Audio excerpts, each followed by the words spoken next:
All right, ladies and gentlemen, as we're all aware, something very, very, very tragic has occurred in the gacha space.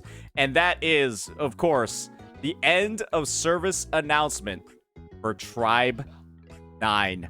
Tribe $9,000 in revenue. Tribe 900 concurrent players. Tribe 900 viewers on Twitch. It is unfortunate that this game in Tribe less than 9 months of service is going to go ahead, and I believe it launched in February of this year, and it's actually going to go offline on November 27th.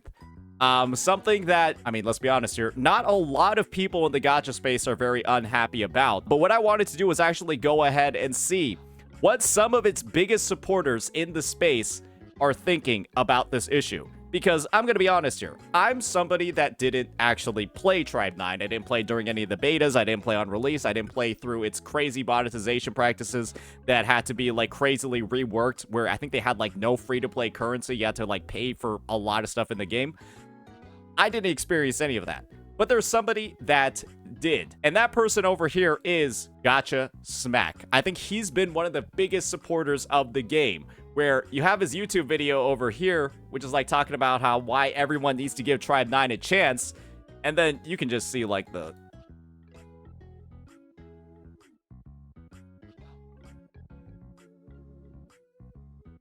This is the first frame of the video. It says 0. You can see the big difference. It's crazy what 3 weeks can do. And he even had like a completely unsponsored post. Not sponsored. I thought this was just awesome to do, right? Talking about how people should play the game, why people should play the game. W Danganronpa, W Akatsuki devs, right? 20 limited polls just from logging in. Awesome stuff, right? This is somebody that's clearly been enjoying the game. And so what I wanted to see was, given his experience, given his takes, what he has to say on the matter. So let's go ahead, let's get right on into it and see what Gacha Specs got for us. Oh no.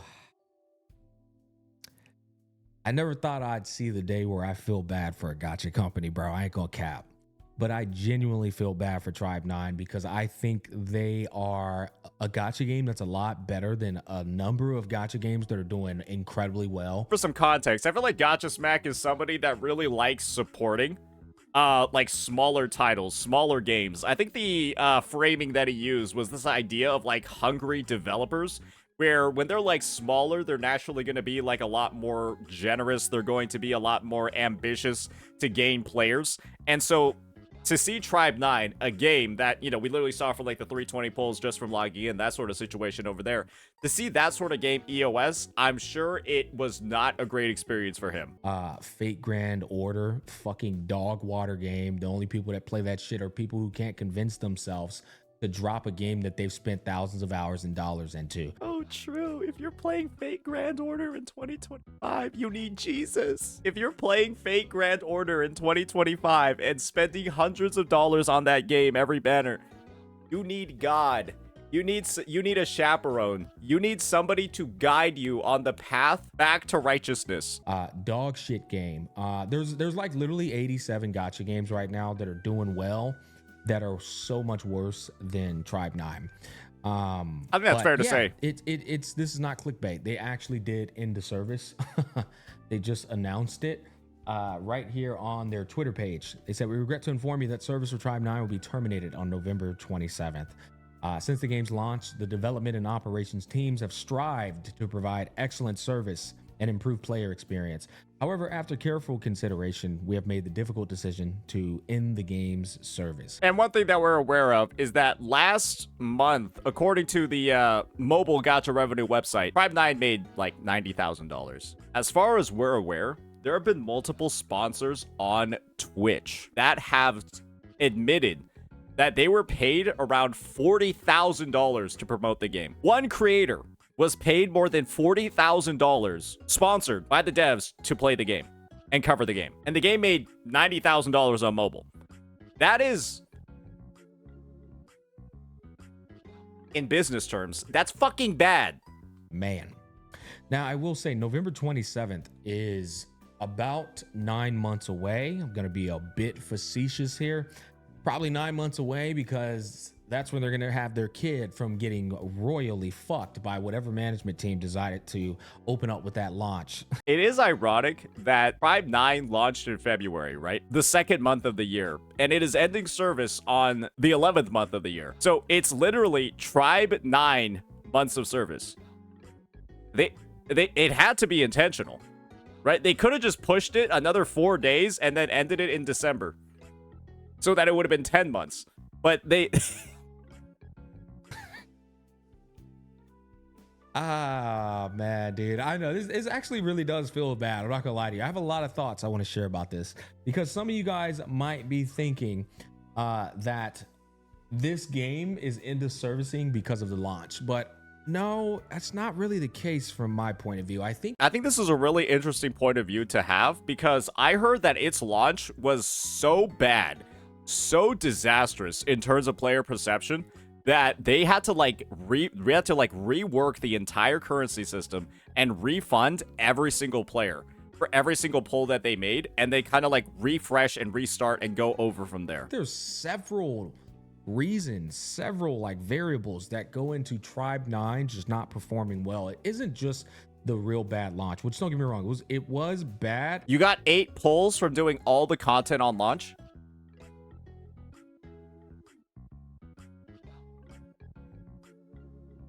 Is that true, chat? You would complete all the story content in the game and it was 8 pulls? It's 9? Oh. So Tribe 9 free-to-play pulls at 1.0?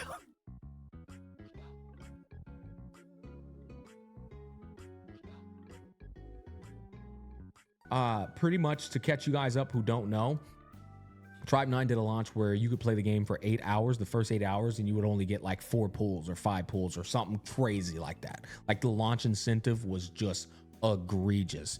On top of that, their initial pity system was also dog water as well. It was like some shit where like if you didn't do a 10 pull, if you only did like a single pull at a time, the rates were even more scuffed for getting characters like 4 stars and stuff, to the point where it wasn't worth doing a single pull ever. So they made it so that you either get like a discount or an increased rate on doing a 10 pull, and then if you played the entire 1.0 patch, you didn't even have enough to do a 10 pull. Don't even call the game free to play at that point. It was like a lot of jank things. Anyways, the community ripped them apart. And rightfully so. Unfortunately, when things like that happen, reputation is something that is not easily reconciled when it's a first impression. And the same thing I think is going to happen to Black Beacon. I honestly think because of the whole like global versus CN favoritism rumor, or not really rumor, it's confirmed, impression that has been made across the community, where Black Beacon global players literally will feel like that they're never going to get the same rewards as CN. So like, what's the point of playing? Like the devs are racist, right? That's the impression that they're going to be having moving forward. And that's caused a lot of people to just drop the game completely. So many people to just drop the game completely. I see no videos about any of the content in Black Beacon except for people like criticizing the game nowadays. When it's a first impression. And I know so many people in this chat that also have quit. I might have quit as well. You know, people are really cutthroat out here. And I don't think that's necessarily the only reason why, though. Because here's the thing, guys. Tribe 9 never really captured a sizable market with its launch. It's not like everybody in the gacha space was going, wow, I can't wait to play Tribe 9. It was actually quite a niche game. Beautiful art medium. They had the Danganronpa team behind them, not developing the game, but they used them for their art style in some of the story direction. But so much stuff went into Tribe 9 in terms of like developers with expertise, like a like art style that has like a history of success. And I think what he's gonna get into, and again, this is like not pre-watched, I think what he's gonna get into is how the game didn't necessarily EOS because of like its revenue or like its overall like its actual metric targets.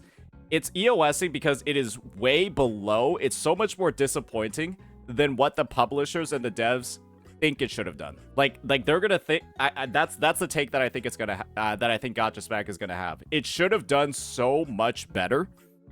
And because it didn't, even though it was still relatively okay, that's why it's EOSing. It was over-invested in, but didn't necessarily do too badly. Akatsuki Games is actually the people who developed this game.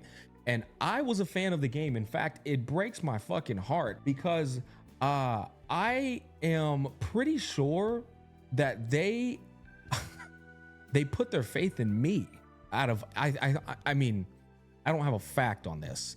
I think I was the last person they sponsored.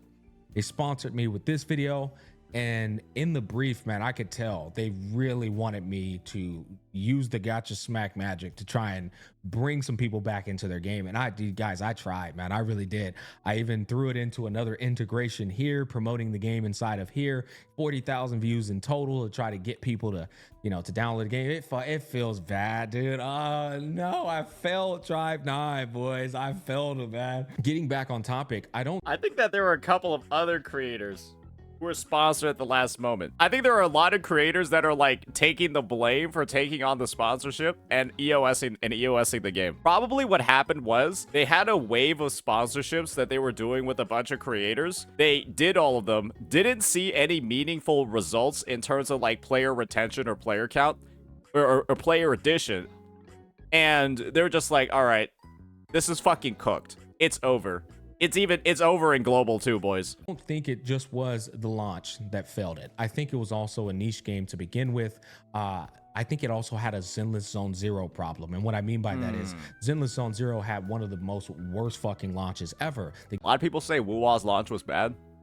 Guys, ZZZ's was worse. Y'all might say I have the rose-tinted goggles here, rose-tinted glasses here. No, ZZZ's was worse. Straight up worse. The game was brain dead easy. There was no fucking like intuitive like motivation to even learn the combat in the beginning. It was just a steamroll, fucking hit my head against a wall trying to get to the end game, trying to get to the progression phase of the game to where combat would actually start to matter. And unfortunately, that deterred a lot of people away from Zenless Zone Zero, right?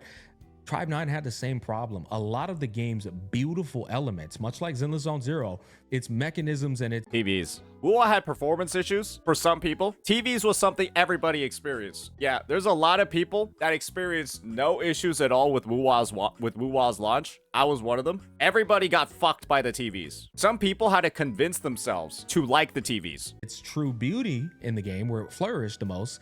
You didn't get to that part until you really got to the second half of the game. The game's real end game, its build system complexity and its combat really starts to come alive, but they keep it all gate kept behind progressing through the story. And so I think a lot of people played the game for the market that they did capture, but they never made it to the second half. They're just like, yeah, this game's ass. And I honestly can't fault people for that, because that's a part of a game's experience as well. But then not only was that a problem, check this out, guys. When I look at the Tribe 9 roster, I know a lot of people in this space, even me at one point, which I've changed my mentality on this after seeing it like over and over. I've seen it enough at this point. But a lot of people seem to think male characters will sell well. While Tribe 9 had a heavy male character roster. You blaming the men?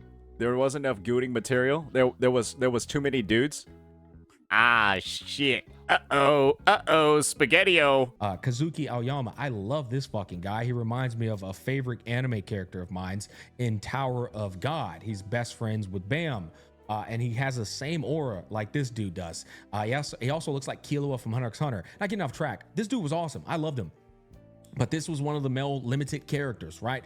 Count how many women are in here and then count the males, as well as how they're designing them too. Some of them are a little goofy. One male, 2 male, 3 male, 4 male, 5 male. One thing's for certain is that you can take a look at pretty much any data for like any banner in like any game ever, and females pretty much always do better than males.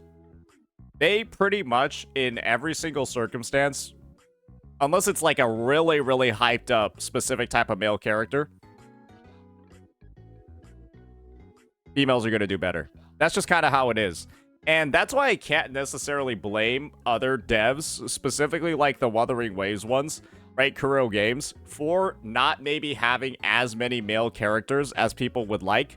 Because just knowing that female characters make more money and have more customers The people that are threatening to, like, quit the game because there's not enough dudes in it, those people threatening to quit the game, there's not that many of them in the first place to, like, warrant it actually being a problem. 6 male, although it's a femboy. 7, 8, 9, 10, 11 male characters, and how many women? Loud minority, yeah. 1, 2, 3, 4, 5. Is he gonna get to 9? 6, and that's it. Tribe, less than 9 women. This was a game that actually had more male characters than female characters. Furthermore, the female characters weren't like provocative.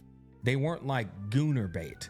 And so I think this was, once again, when you consider what the demographic of the gacha space is looking for, they're looking for idols, they're looking for people they want to fantasize about. And unfortunately, Tribe 9 didn't really go that route with their game, which I think was hella based.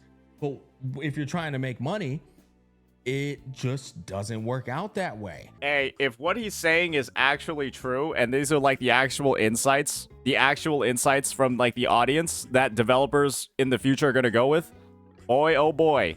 Maybe Azure Promilia actually knows what they're doing, man. Hey, only woman in this game, buddy boy. And you're going to see the more of these things I list off, the more it starts to compound as to why I think Tribe 9 just couldn't break out into the mainstream.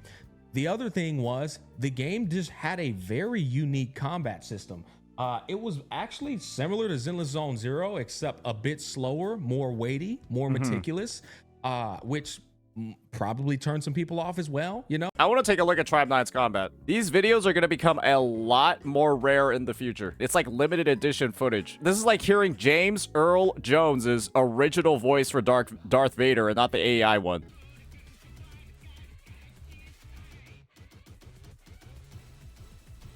Wait, is this Tribe 9? Is this a different game? The fuck is this? Roku and letting Simba do what they're doing, and you see, pretty much I'm keeping on that. I'm trying to spam out his Q skill to make sure that I keep getting the break and keep getting into my special, keep getting into my ultimate. Okay, you got like your teammates on the field too. All right, you're like switching between them. Yeah, it's kind of slow. To the fresh character and try to get healing going, and get the third character. Well, Yeah, that's a little slow. Get him back and say, so now I got hit by both of them, so I'm going to Roku. Yeah, that dude with the hammer is swinging like, oh god damn, he looks like a Monster Hunter character. Yeah, that's a little slow. Like people are sitting here playing this game and it's a bit unique, and sometimes unique scares players away. And then on top of that, the game is challenging. This game was way more challenging. I want you to picture Zenless Zone Zero's endless tower mode. That's pretty much what Tribe 9 is, though. Like, you will. Yeah, you only have free-to-play characters on launch. Yeah, you weren't able to pull out any of the banners, so you just had to use the launch. If you're free-to-play, you just had to use the starting characters. Get one-tapped by these mobs. They will fuck you up.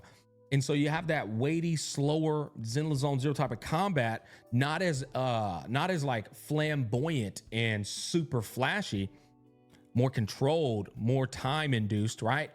And then it's challenging. The starting characters were good though. Well, clearly nobody else agreed with that statement because the game EOS'd. Challenging, and the gacha casual space. I think we're starting to see when other content creators and people say this space is a casual space.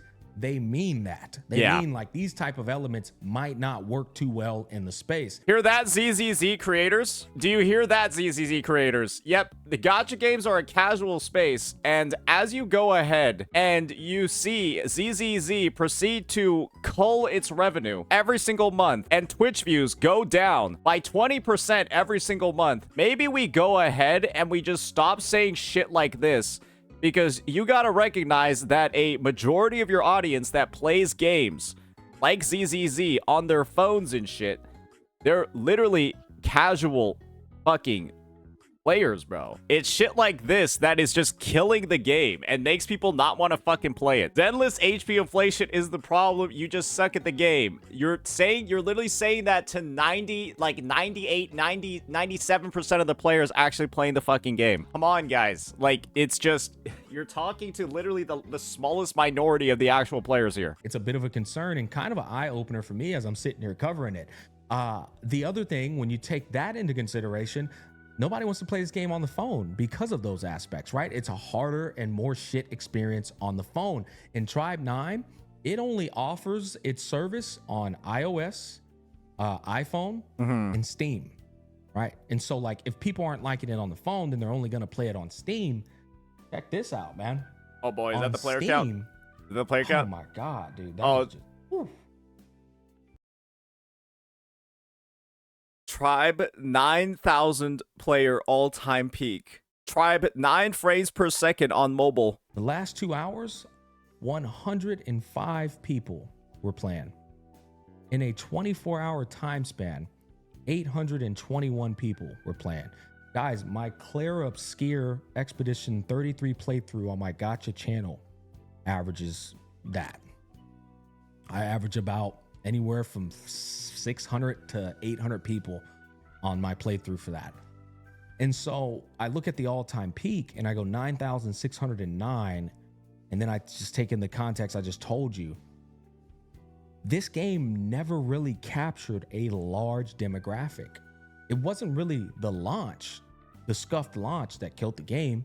It just never broke out into the mainstream space for the gacha. I mean, look at it. It came out. I mean, to be fair, though, you could very easily say that the game never broke out into the mainstream and got a high player count because the launch was so bad.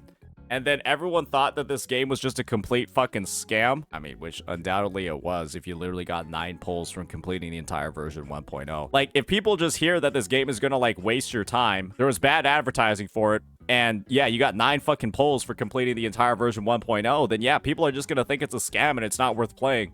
And that it's going to EOS. And so it's not worth investing, especially in a game like this, which is all about, like, progression and stuff over time. A game like this, EOSing, literally, it just wasted all of your time. February 20th, when a game launches, guys, you know what a game does when, you know, the game is actually anticipated highly? It goes up. I mean, it shoots the fuck up on that first little bit. And then it goes down. And if it's a good success, it goes down pretty damn slowly, right? It goes down pretty, like, kind of like that. I mean, this game, brother, it just went down. I don't mean to laugh. It's just funny saying that out loud. It never went up. It just went down, bro. So this is what I mean by not only did nobody like anticipate the game, the scuffed launch on top of the unique approach to what they were trying to do with their gacha game, on top of the combat experience, on top of them taking a long time to ramp up what the game's beauty is. And this is the thing. I feel like Gacha Smack is actually in a position to talk about all of, like, this progression and, you know, some of the key reasons why it's failing. Or why it failed, because bro actually played the game, and there was, you can see the facts over here. Nobody played this fucking game, bro. Nobody played this shit. On the second half of playing it, so many elements contribute to this game continuously going downhill, which is incredibly unfortunate. I put up a nice little pie chart right here. I just wanted to give you guys a bit of a perspective. When you take all of these things into consideration, and then you take in the extremely saturated gacha space right now in the competitive market that it is, the consumer constantly demanding for more as technology begins to progress, these Unreal engines constantly keep updating with better graphics, bro, more powerful fucking looks. And once again, people are in this space looking for a idol and a girl to fantasize or a guy to fantasize about. But honestly, the gacha space roots and foundation. Bro did not need a pie chart for this. Yeah, probably not. Come from male gooners, to be completely honest with you. So these guys, you know, they're looking for the beautiful visualization games that are going to give them that experience. Tribe 9 was a fucking pixelated game. Another thing that I think worked against them, unfortunately, is in the beginning, It's like pure-blown, full-blown retroactive style with pixelated graphics, which leads some people It looks like a Pokemon game. It looks like a Pokemon game from like 2005. I agree. Yeah. to go, what the fuck? What am I even playing? It did it to me. I was like, what the hell? Wait, I thought this was a 3D game. Then I went into the combat system. I was like, oh, it's a mixture. The world building and the traversing is retro pixelated, but the combat's 3D. But see, guys in these spaces, they're not looking for a pixelated experience, bro. They want to see full-blown 4K HD titties in front of them. Yeah, that's why ZZZ added a walking mode, even though the game is not open world. Hoyo knew what they were doing with that one. Yep. Why do you think ZZZ has a walking mode when you literally don't need it to do anything in the game? Why do you think people freaked out so much when they had that whole like transparency filter thing? I believe the title of a news article regarding the censorship in ZZZ was Gooner 911. Yeah. So you look at this, how many of the gacha consumers do you think consumed Tribe 9 in the entirety of the space? I might be nice. 2%? Can't believe bro actually made this chart. It's like category pie chart.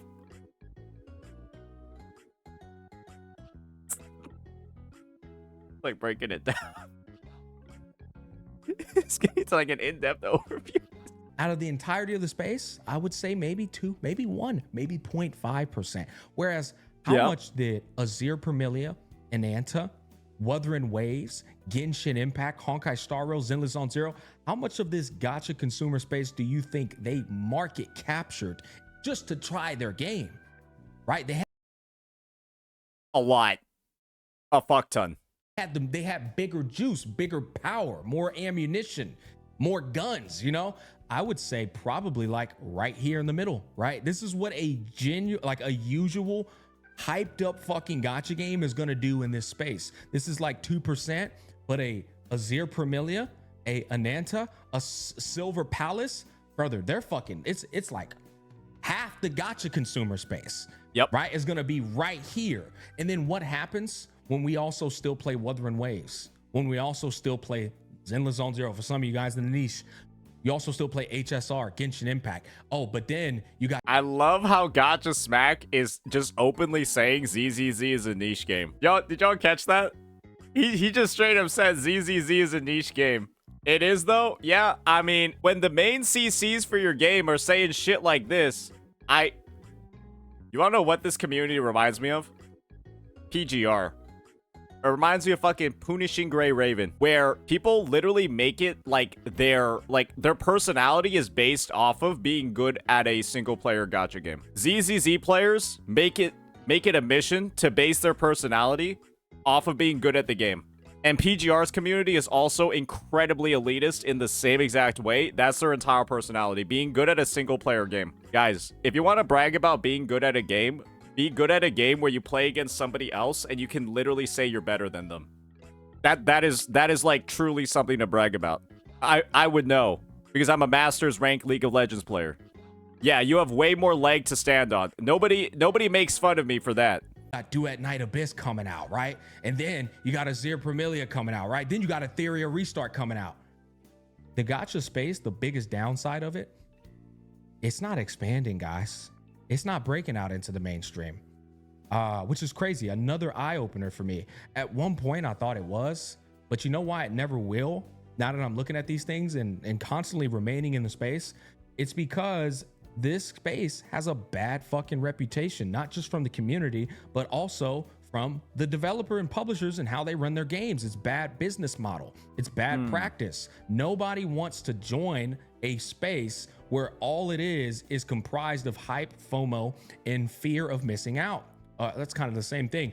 Hype, FOMO, and predatory practice, actually. That's the better way to put it. And I think that's why I always so heavily push for games to be as accessible as possible, to make all of their mechanics very like upfront, to not have end games and not have progression.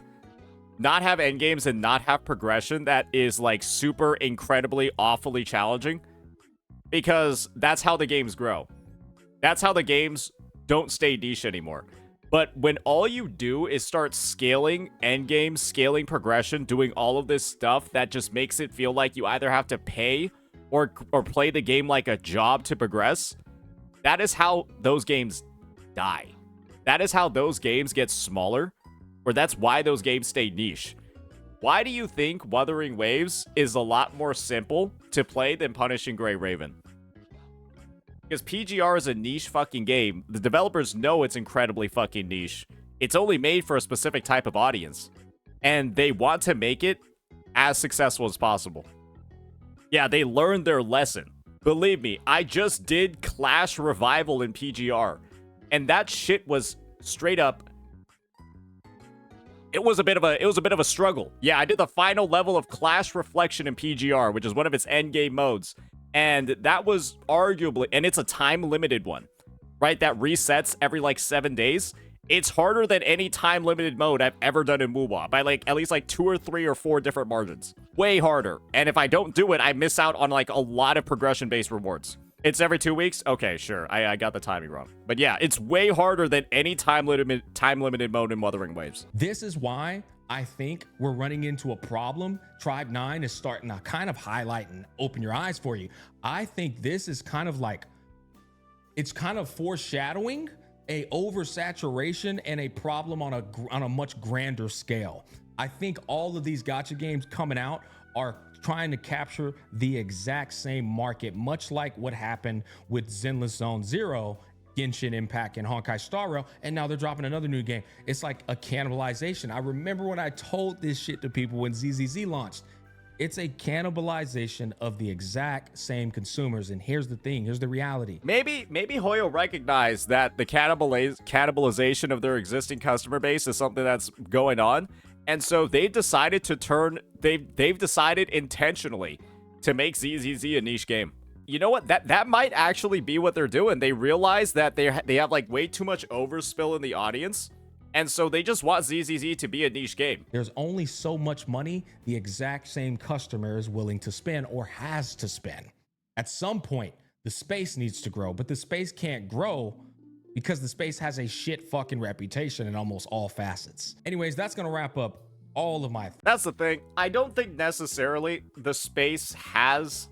I think the space does have a bad reputation just from like the, like, you know, like losing 50/50s, that sort of stuff, having to spend like $300, $400 for a character, that sort of thing.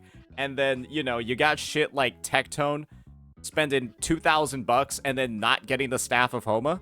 Those are like some of the big things that you have like in like at the top of your mind when you think about gacha games in like the space. It was $10,000 with no staff of Homa. Oh god. Right? Like, yeah, those are some of the big things that you have in mind as you like approach games in this space. And I think that, you know, I'm gonna shill a little bit for Wuthering Waves over here. When you have a game like WoWA that has no power creep, or really, again, technically it is power creep. No impactful power creep that makes all of your previous expenditures feel like dog shit. It has like a genuinely good free-to-play experience where, okay, great, you saved for a character, you won the 50/50, nice, now just go pull their weapon. And you're guaranteed to have the weapon in the character if you saved enough for a guarantee. Right? It has like an actually good free-to-play experience, good like overall progression. It, you know, you can literally use like 4-star characters on the roster to like clear and do stuff like that. It's like a very like approachable game for a lot of people, a lot of new players. And that's why I think 2.0 as a whole did like so well, and that's why there were so many new players coming to the game and actually staying for it too in the long run. And you know, it's shocking to see the success that Wuthering Waves has had doing all of these things, and then to see all the bigger games in the space do the literal exact opposite, where they rapidly start introducing power creep. Genshin's power creep has never been worse. HSR's power creep has never been worse. ZZZ's power creep in its short existence has never been worse. And it all started after WoWA got released. Genshin, like, Hoyo literally started making all their big games way worse after WoWA's release. Prior to WoWA, like, Genshin's power creep was not that bad. HSR's only got bad after the release of Acheron. It was actually an amazing game prior to the release of Acheron. And it's just shocking to see how far these games have gone down the drain in such a short amount of time. Thoughts. It is truly unfortunate that Tribe 9 has Unfortunately, I mean, we meme about this all the time, right? End of service, end of service. They actually end Tribe, of service, 9 months of man. service. But I think at the end of the day, it's true. These companies, not only do they not have room for fucking up anymore, they also have to constantly cook with their updates because there's too many fish out in the sea right now. There's too many other games to play. You got Claire fucking Obscure dropping. You got that, what is that? Everyone talks about how good Claire is. Motherfucker, nobody wants to watch Claire Obscure. Nobody wants to watch Claire Obscure. Berserker Kazan game, like mainstream games. And then you got these gacha games like Silver Palace coming out. Competitive space, man. But you know what? I'm actually happy about this. Not for Tribe 9 into servicing. It makes me happy because it lets me know that the gacha space is going to be forced to be a better, more healthier space for the consumer. And I think that's a W overall.